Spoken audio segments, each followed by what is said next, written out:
ആനന്ദ് കൊച്ചുകൂടി ഇത് വെറും സ്പെക്കുലേഷൻ ആണോ? ഇത് വെറും ഒരു സ്പെക്കുലേഷൻ ആണോ? കാരണം രാഹുൽ ഗാന്ധിക്ക് ഇപ്പോഴത്തെ സാഹചര്യത്തിൽ ചില സാഹചര്യങ്ങളിലെ മാറ്റങ്ങൾ സംഭവിച്ചിട്ടുണ്ടല്ലോ. അതിൽ ഏറ്റവും പ്രധാനപ്പെട്ടത് ഉത്തർപ്രദേശിൽ വന്നിരിക്കുന്ന മാറ്റമാണ്. പക്ഷേ അതൊരു ജയത്തിലേക്ക് പോകും എന്നുള്ള ഉറപ്പ് നേടിയെടുക്കുവാൻ കഴിയുമോ? ഒറ്റ സീറ്റിൽ മാത്രം മത്സരിച്ചാൽ മതി, അത് റായ്ബറേലി മതി എന്നൊരു തീരുമാനത്തിലേക്ക് പോകുന്നത് മണ്ടത്തരമായി മാറുമോ? റായ്ബറേലി കൂടാതെ സൗത്ത് ഇന്ത്യയിലെ ഒരു സീറ്റിൽ കൂടി മത്സരിക്കണമെങ്കിൽ അത് വയനാട് തന്നെ ആയാൽ, അത് കഴിഞ്ഞ തവണ ഇടതുപക്ഷം ചോദ്യം ചെയ്തതുപോലെ ഇത്തവണ ഇന്ത്യ മുന്നണിയെ ദുർബലമാക്കുന്ന രീതിയിലുള്ള ഒരു വരവ് എന്ന രീതിയിൽ അത് ഈ ഉള്ള സ്ഥലങ്ങളിൽ ഇന്ത്യ മുന്നണി കെട്ടുറപ്പോട് കൂടിയുള്ള ഏതാനും സ്ഥലങ്ങളിൽ പോലും ബാധിക്കുമോ? അങ്ങനെ ഒരു ആശങ്ക കോൺഗ്രസ് നേതൃത്വത്തിന് ഉണ്ടോ? അങ്ങനെ വരികയാണെങ്കിൽ വയനാട്ടിൽ രാഹുൽ ഗാന്ധി വരില്ലല്ലോ, ഇതൊരു സ്പെക്കുലേഷൻ ആവുകയില്ലല്ലോ. എനിക്ക് പറയാനുള്ളത് ആനന്ദിലേക്ക് പോവുകയാണ്. ആനന്ദ് താങ്കളോടാണ് ചോദ്യം. ആനന്ദ്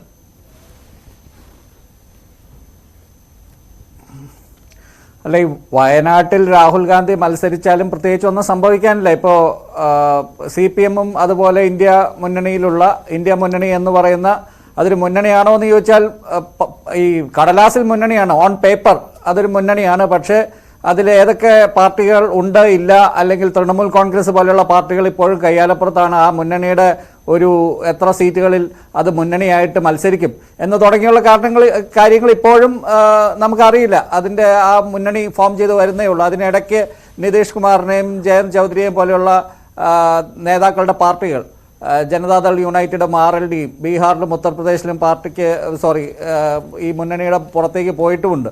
അപ്പോൾ വയനാട്ടിൽ വന്ന് രാഹുൽ ഗാന്ധി മത്സരിക്കുക എന്ന് വെച്ചാൽ ആ കഴിഞ്ഞ തവണ ഉണ്ടായ ആ നോവൽറ്റി ഫാക്ടർ, ആ ഒരു പുതുമ, ആ ഒരു പെട്ടെന്ന് ഒരു ഹൈപ്പ് ഉണ്ടാക്കാൻ പറ്റുന്ന കാര്യം, അത് ഇത്തവണ ഉണ്ടാക്കാൻ പറ്റില്ല എന്നുള്ളതാണ് ആദ്യത്തെ കാര്യം. ഇതിൻ്റെ അകത്ത് നമ്മുടെ ഈ രാഷ്ട്രീയത്തിൽ പല കാര്യങ്ങളും അങ്ങനെയൊക്കെയാണ്. ഇതുപോലെ ഹൈപ്പ് ഉണ്ടാക്കുക, ന്യൂസ് ഉണ്ടാക്കുക, വാർത്ത ഉണ്ടാക്കുക, അതിൻ്റെ PR സാധ്യതകൾ. ഇപ്പോൾ രാഹുൽ ഗാന്ധി ഇവിടെ വയനാട് വന്ന് മത്സരിച്ചപ്പോൾ BJP-ക്കാർ ഉത്തർപ്രദേശിലാണ് അത് ഏറ്റവും കൂടുതൽ ഉപയോഗിച്ചത്. അവിടെ മുസ്ലിം മജോറിറ്റിയുള്ള ഒരു മണ്ഡലത്തിൽ വന്ന് മത്സരിച്ചു എന്നും പറഞ്ഞ്. ശരിക്കും അവിടെ മുസ്ലിം മജോറിറ്റി അല്ല, 48-49% അവിടുത്തെ മുസ്ലിം പോപ്പുലേഷൻ ഔദ്യോഗികമായിട്ട്.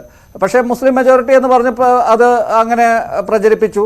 അതിനുശേഷം അവിടുത്തെ മുസ്ലിം ലീഗിൻ്റെ കൊടി പാകിസ്ഥാൻ കൊടി എന്ന് പറഞ്ഞും, പിന്നെ ലീഗ് എന്ന പാർട്ടി അത് ജിന്നയുടെ ലീഗ് എന്ന തരത്തിലൊക്കെ വിവിധ തരത്തിൽ BJP അത് ഉപയോഗിച്ചു. കോൺഗ്രസ് ഇവിടെ കേരളത്തിൽ അത് ഉപയോഗിച്ചു. ഇവിടെ CPM-നാണ് ഏറ്റവും കൂടുതൽ അതുകൊണ്ട് നഷ്ടമുണ്ടായത്. CPM അത് പറഞ്ഞ് കുറേ നാൾ കരഞ്ഞുകൊണ്ടിരുന്നു. പക്ഷേ ഇപ്പോഴത്തെ കാര്യത്തിൽ ഇപ്പോഴത്തെ മാറ്റം എന്താണെന്ന് വെച്ചാൽ, ഒന്ന്, രാഹുൽ ഗാന്ധിയുടെ ഇപ്പോൾ ഉത്തർപ്രദേശിൽ മത്സരിക്കാനുള്ള ഒരു സാഹചര്യം ഉണ്ടായിട്ടുണ്ട്. കാരണം അവിടെ ഇപ്പോൾ സമാജ്വാദി പാർട്ടിയുമായിട്ട് ഒരു സഖ്യമുണ്ടായി. കഴിഞ്ഞ തവണ ഉത്തർപ്രദേശിൽ സഖ്യമായിട്ടല്ല കോൺഗ്രസും സമാജ്വാദി പാർട്ടിയും ബഹുജൻ സമാജ് പാർട്ടിയും ഒക്കെ മത്സരിച്ചത്. അവിടെ സമാജ്വാദി പാർട്ടിയും ബഹുജൻ സമാജ് പാർട്ടിയും മായാവതിയുടെ പാർട്ടിയും തമ്മിൽ ഒരു സഖ്യമുണ്ടായിരുന്നു. പക്ഷേ കോൺഗ്രസ് ആ സഖ്യത്തിൻ്റെ ഭാഗമല്ലായിരുന്നു. എങ്കിൽ പോലും റായ്ബറേലിയിലും അമേഠിയിലും ഈ അഖിലേഷ് യാദവിൻ്റെ പാർട്ടിയും ബഹുജൻ സമാജ് പാർട്ടിയും ഒന്നും സ്ഥാനാർത്ഥിയെ നിർത്തിയില്ല. എന്നിട്ട് പോലും രാഹുൽ ഗാന്ധി അവിടെ കഴിഞ്ഞ തവണ സ്മൃതി ഇറാനിയോട് അമേഠിയിൽ തോറ്റു. റായ്ബറേലിയിൽ സോണിയാഗാന്ധി ജയിക്കുകയും ചെയ്തു. പക്ഷേ ഇപ്പോൾ ആദ്യം സമാജ്വാദി പാർട്ടിയുമായിട്ട് സഖ്യം പോലും ഉണ്ടാകില്ല എന്നുള്ള ആ ഒരു സാഹചര്യം മാറിയിട്ടുണ്ട്. അവിടെ സമാജ്വാദി പാർട്ടിയും കോൺഗ്രസും കൂടി ഒത്താൽ, അല്ലെങ്കിൽ ഒന്നിച്ചാൽ, അതിന് BSPയും സമാജ്വാദി പാർട്ടിയും കൂടി ഒന്നിക്കുന്നതിനേക്കാൾ പൊട്ടൻസി, അതിനുള്ള ശക്തിയുണ്ട്. കാരണം എന്താണെന്ന് വെച്ചാൽ കോൺഗ്രസ് ഒരു നാഷണൽ പാർട്ടി, മുസ്ലിം വോട്ടുകൾ ഭിന്നിക്കില്ല എന്ന് തുടങ്ങി കുറച്ച് കാരണങ്ങളൊക്കെ ഉണ്ട്. അപ്പോൾ എന്നാലും അവിടെ ജയിക്കണം എന്ന് വെച്ചാൽ കൂടുതൽ സീറ്റുകൾ ജയിക്കണമെന്നില്ല. പക്ഷേ അമേഠിയും റായ്ബറേലിയും പോലുള്ള സീറ്റുകൾ ജയിക്കാൻ സാധ്യതയുണ്ട്. ഇപ്പോൾ അമേഠിയിൽ സ്മൃതി ഇറാനി കുറേ അവിടെ ഭയങ്കര പോപ്പുലർ ആണെന്നൊക്കെ കുറേ പേര് അവിടെയും ഇവിടെയും ദേശീയ മാധ്യമങ്ങളിൽ ഇവിടെ ഇരുന്നൊക്കെ പറയും. പക്ഷെ അവിടെ ഇപ്പോഴും കോൺഗ്രസിന് വേണമെങ്കിൽ സാധ്യതയുണ്ട്. ഇപ്പോൾ അമേഠിയിൽ നിന്ന് രാഹുൽ ഗാന്ധി റായ്ബറേലിയിലേക്ക് മാറിയാൽ അത് തന്നെ ഒരു മണ്ടത്തരാവും. പക്ഷേ ഈ കോൺഗ്രസിൻ്റെ ഈ രാഹുൽ ഗാന്ധിയുടെ ഉപദേശവർദ്ധമുണ്ടല്ലോ, ആ കൂടെ നടക്കുന്ന മണ്ടന്മാരെപ്പോഴും രാഹുൽ ഗാന്ധിയെ ഏറ്റവും സേഫായിട്ടുള്ള കാര്യം ചെയ്യാൻ പറഞ്ഞ് പ്രേരിപ്പിക്കുകയാണ് ചെയ്യുന്നത്. അതിൽ മലയാളികൾ ഉൾപ്പെടെയുള്ള ആൾക്കാരുണ്ട്. ഞാൻ KC വേണുഗോപാലിനെ മാത്രമല്ല ഉദ്ദേശിക്കുന്നത്, അല്ലാത്ത ആൾക്കാരുമുണ്ട്. അപ്പോൾ അവരെപ്പോഴും രാഹുൽ ഗാന്ധിയെ കോട്ടൺ ബോൾ ചെയ്യുന്നൊരു ആൾക്കാരാണ്. അതായത് നിങ്ങൾ ഏറ്റവും സേഫ് ആയിട്ടുള്ള കാര്യം ചെയ്യും. അതാണ് ഈ അമേഠിയിൽ നിന്ന് റായ്ബറേലിയിലേക്ക് മാറിയാൽ. അവിടെ എന്താണ്, നമ്മളിപ്പോൾ ആ വോട്ടർമാരുടെ ഒരു ഇത് നോക്കിയാൽ, ഘടന നോക്കിയാൽ, റായ്ബറേലിയിൽ മുസ്ലിം വോട്ടർമാരുടെ എണ്ണം കാര്യമായിട്ട് കൂടുതലുണ്ട് അമേഠിനേക്കാൾ. പക്ഷേ അമേഠിയാണ് കോൺഗ്രസിന്റെ ട്രഡീഷണൽ സ്ട്രോങ് ഹോൾഡ്.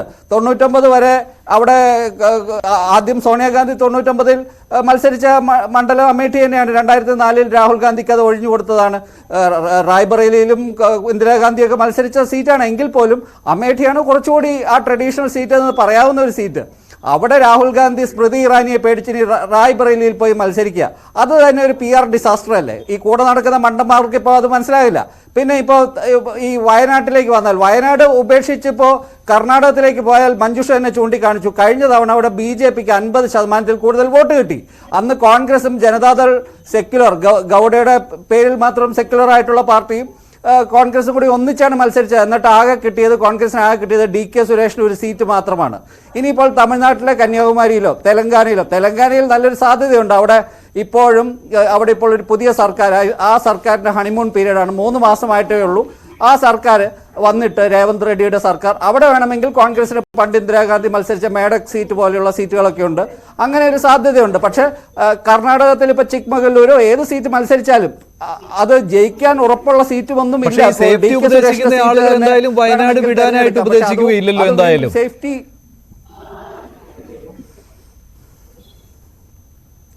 അല്ല, ഉപദേശിക്കുന്ന ആൾക്കാരുടെ കാര്യം എനിക്കറിയില്ല. കാരണം അവർ ഈ ഇത്രയും മണ്ടന്മാരായതുകൊണ്ട് നമുക്ക് സെക്കൻഡ് ഗസ് ചെയ്യാൻ എളുപ്പമല്ല. അവരെപ്പോഴും ഈ നമ്മൾ വിചാരിക്കുന്നതിനേക്കാൾ മണ്ടത്തരമായിട്ടുള്ള കാര്യങ്ങളെ അവരെപ്പോഴും അവസാനം ചെയ്യുള്ളൂ. അപ്പോൾ അവരുടെ ബുദ്ധി നമുക്ക് അളക്കാൻ വലിയ ബുദ്ധിമുട്ടാണ്. ഈ ഏറ്റവും സേഫ് ആയിട്ടുള്ള, ഏറ്റവും സിമ്പിൾ ആയിട്ടുള്ള, ഏറ്റവും മണ്ടത്തരം പിടിച്ച കാര്യങ്ങളാണ് അവരെപ്പോഴും ഈ ഗാന്ധിമാരെ കൊണ്ടും രാഹുൽ ഗാന്ധിയെ കൊണ്ടും പ്രത്യേകിച്ചും എടുപ്പിക്കുന്നത്. അപ്പോൾ അത് കാരണം വയനാടിൻ്റെ കാര്യം എനിക്കറിയില്ല. ഇപ്പോഴത്തെ സാഹചര്യത്തിൽ KC ആലപ്പുഴ വന്ന് മത്സരിക്കുകയാണെങ്കിൽ ഇവിടെ കേരളത്തിൽ കോൺഗ്രസിന് ഒരു മുസ്ലിം നാമധാരി സ്ഥാനാർത്ഥി ഉണ്ടാകില്ല. അതെന്ത് ആലോചിച്ച് നോക്കി, എന്തൊരു ഡിസാസ്റ്ററാണ്. ഇവിടെ മുസ്ലിം ലീഗ് സീറ്റ് കൂടുതൽ ചോദിച്ചുകൊണ്ടിരിക്കുന്നു. കുറേ ഇസ്ലാമിക സംഘടനകൾ അതിൻ്റെ പേരിൽ പലതരത്തിലുള്ള പ്രചാരണങ്ങൾ അഴിച്ചു വിടുന്നു. ഇവിടെ ഇപ്പോഴും കോൺഗ്രസിന് കൂടുതൽ മുസ്ലിങ്ങളുടെ വോട്ട് കോൺഗ്രസിനാണ് കൂടുതൽ കിട്ടുന്നത് CPM-നേക്കാൾ. കേരളത്തിൽ ഇപ്പോഴും മലബാറിൽ ഉൾപ്പെടെ ഇങ്ങോട്ടാണെങ്കിലും തെക്കോട്ടാണെങ്കിലും ആ ഒരു കാര്യം പോലും കോൺഗ്രസിന് നഷ്ടപ്പെടാൻ സാധ്യതയുണ്ട് ഇങ്ങനെ ഒരു ഇത് വന്നാൽ. അപ്പോൾ വയനാട്ടിൽ രാഹുൽ ഗാന്ധി മാറിയാൽ അവിടെ ഒരു മുസ്ലിം സ്ഥാനാർത്ഥിയെ നിർത്താൻ പറ്റും. അങ്ങനെ ഏത് മുസ്ലിം സ്ഥാനാർത്ഥിയാണെന്ന് ചോദിച്ചാൽ അങ്ങനെയുള്ള സ്ഥാനാർത്ഥികളൊക്കെ ഉണ്ട് വേണമെങ്കിൽ കോൺഗ്രസിന്. അങ്ങനെ ഒരു സ്ഥാനാർത്ഥിയെ അവിടെ നിർത്തി ജയിപ്പിച്ചാൽ അതൊരു കാര്യം, ഒരു പ്ലസ് പോയിന്റ് ആയിരിക്കും കോൺഗ്രസിന്. പ്രത്യേകിച്ചും ആലപ്പുഴയിൽ ആ സീറ്റ് KC വന്ന് മത്സരിച്ചാൽ അത് വീണ്ടെടുക്കാൻ പറ്റും. അങ്ങനെ ഒരു സാധ്യതയുണ്ട്. രാഹുൽ ഗാന്ധിയെ വേണമെങ്കിൽ തെലങ്കാനയിലോ തമിഴ്നാട്ടിൽ കന്യാകുമാരിയിലോ ഒക്കെ നിർത്തി അത് ഒരു സീറ്റായിട്ട്, അത് ഒരു സേഫ് സീറ്റായിട്ട് പരിഗണിക്കുകയും അമേഠിയിൽ തന്നെ വീണ്ടും അദ്ദേഹം മത്സരിച്ചാൽ ജയിക്കാൻ പറ്റില്ല എന്ന് പറയാൻ പറ്റില്ല. ജയിക്കാൻ നല്ല സാധ്യതയുണ്ട് അവിടെ ഇപ്പോൾ.